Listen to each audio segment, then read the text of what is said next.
Bienvenue, bienvenue dans ce nouvel épisode d'aujourd'hui. Nous abordons un sujet qui touche chacun d'entre nous, un sujet qui nous influence parfois bien plus que ce qu'on accepte de réaliser, le regard de l'autre. Pourquoi est-ce que c'est si important pour nous? Comment s'en libérer pour enfin vivre pleinement et authentiquement? C'est ce que nous allons explorer ensemble aujourd'hui. Je suis Zeynab, je suis thérapeute dans le trauma, le transgénérationnel, facilitatrice de breathwork et mentor en spiritualité. Aujourd'hui, je t'invite à plonger dans une réflexion essentielle. S'affranchir du regard de l'autre, comment le faire et comment avoir le courage de ne pas être aimé.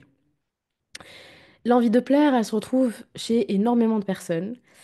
Mais parfois, cette envie de plaire, elle devient un besoin de plaire. Ça devient une nécessité.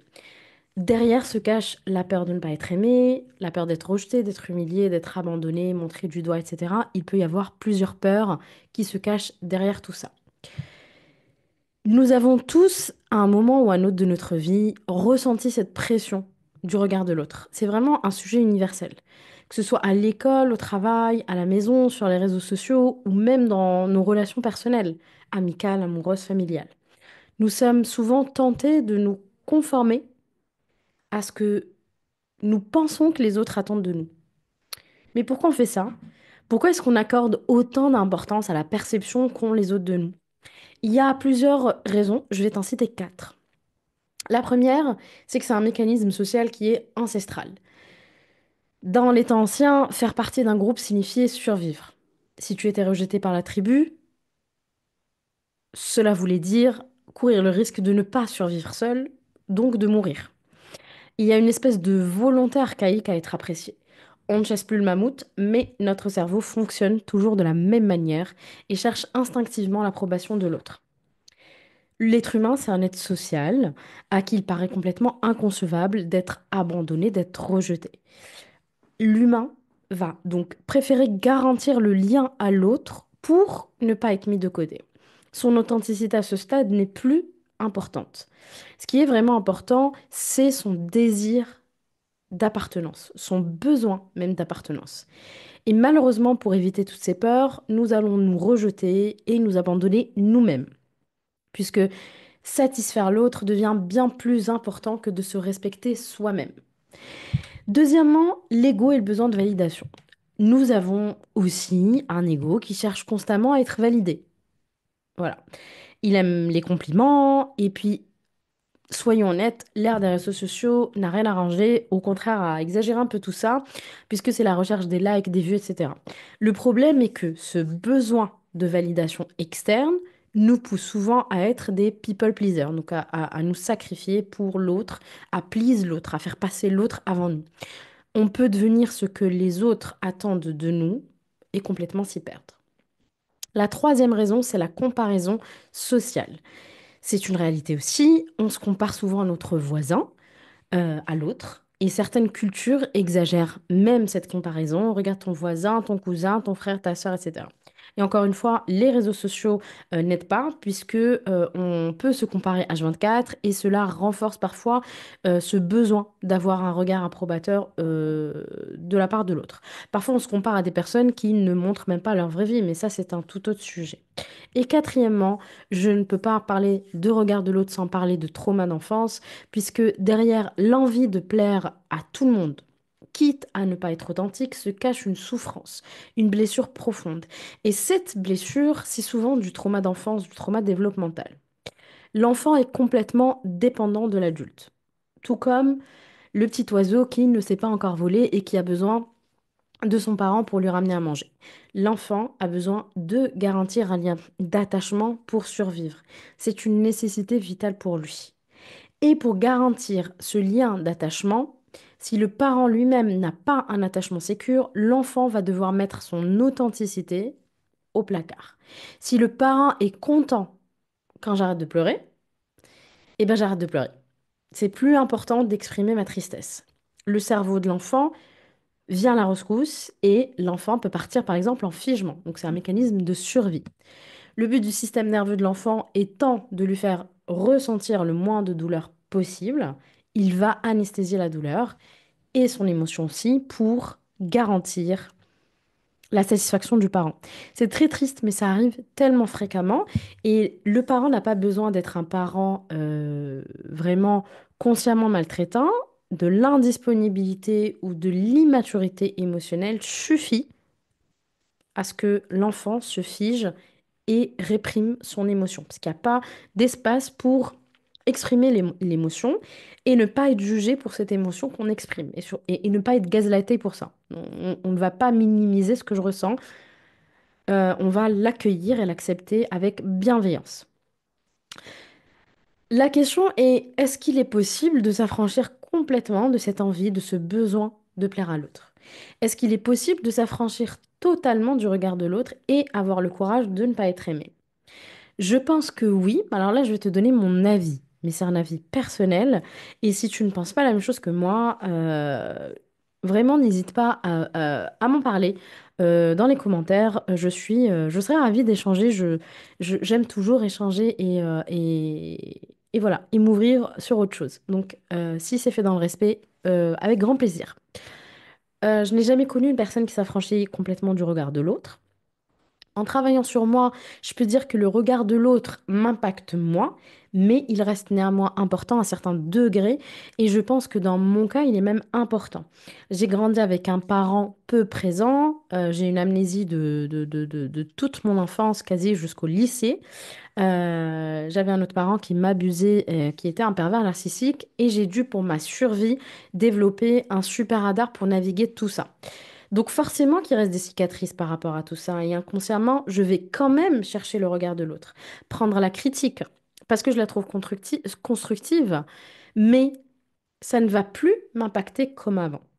Et si le regard de l'autre est malveillant, jugeant, méchant, j'apprends à prendre du recul, écouter mes insécurités. S'il y a une insécurité qui pop-up, je l'accepte et je me dis pas, oh là là, ça fait 10 ans que tu travailles sur toi, ça fait 15 ans que tu travailles sur toi, quand même.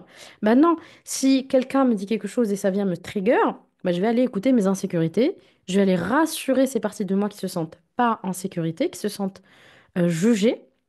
Je vais essayer de les rassurer et je vais essayer de voir où est-ce que je peux moi aussi m'améliorer et évoluer si besoin parce que c'est le but. Je ne suis pas parfaite et j'appelle, enfin je souhaite tout le temps apprendre, grandir, évoluer et comprendre davantage les choses.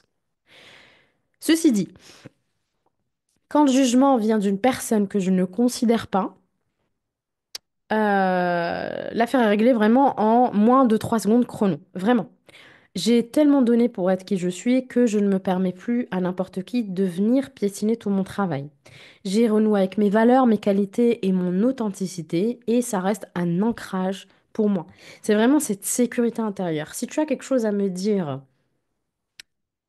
avec grand plaisir, mais si tu viens me critiquer alors que concrètement, tu es critiquable toi-même, ça vraiment ça fait l'effet de je verse de l'eau dans du sable.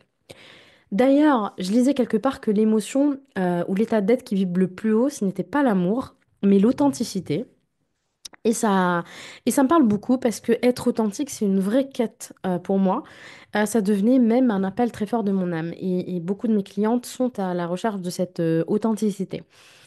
C'est vraiment viscéral pour moi aujourd'hui d'être authentique et de me faire respecter.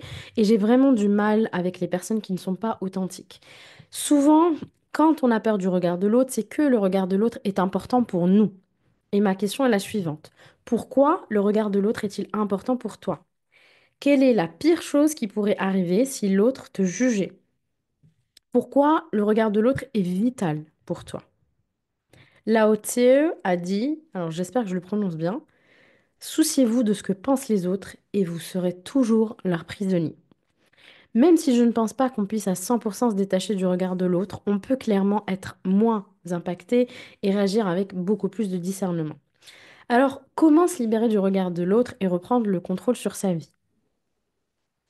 Ici encore, je vais te citer 5 étapes que j'estime nécessaires. Ou 5 choses que j'estime nécessaires pour se libérer le plus possible du regard de l'autre.